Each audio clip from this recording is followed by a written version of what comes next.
Hi friends, ഇന്ന് ഉച്ചയ്ക്ക് നമുക്ക് ചോറിന് മെയിനായിട്ടുള്ള കറി എന്ന് പറയുന്നത് പാവയ്ക്ക പുളിച്ചാറാട്ടോ.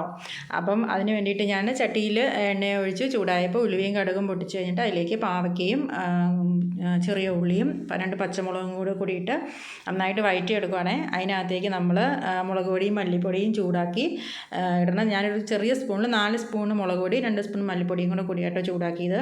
അപ്പോൾ നമ്മുടെ ഈ പാവയ്ക്കയും ഉള്ളിയൊക്കെ നന്നായിട്ട് വഴണ്ട് വന്ന് കഴിയുമ്പോഴത്തേക്കും അതിലേക്ക് നമ്മൾ ഇതും കൂടി ഇട്ട് കൊടുത്ത് നന്നായിട്ട് ഇളക്കി യോജിപ്പിച്ച് മിക്സാക്കണം. തീ എപ്പോഴും സിമ്മിൽ തന്നെ ഇടാവുള്ളൂ കേട്ടോ, അല്ലെങ്കിൽ കരിഞ്ഞു പോകും, അത് വേകില്ല. പിന്നെ ഇത് ഞാൻ പുളി ഇതിന് വേണ്ടിയിട്ട് നമുക്ക് വാളംപുളി വേണം. അപ്പോൾ വാളംപുളി ഞാൻ വെള്ളത്തിലിട്ട് വെച്ചേക്കുവാണേ.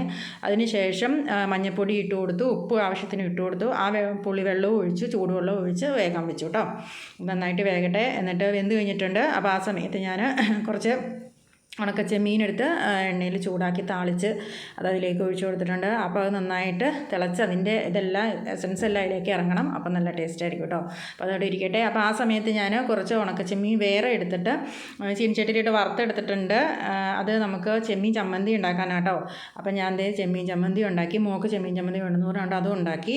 പിന്നെ നമ്മൾ ഉണക്കമീനും വറുത്തു. അപ്പോൾ ഇത്രയാണ് ഞങ്ങളുടെ ചോറിൻ്റെ കറി. അപ്പോൾ അത്രയേ ഉള്ളൂ. ടാറ്റാ.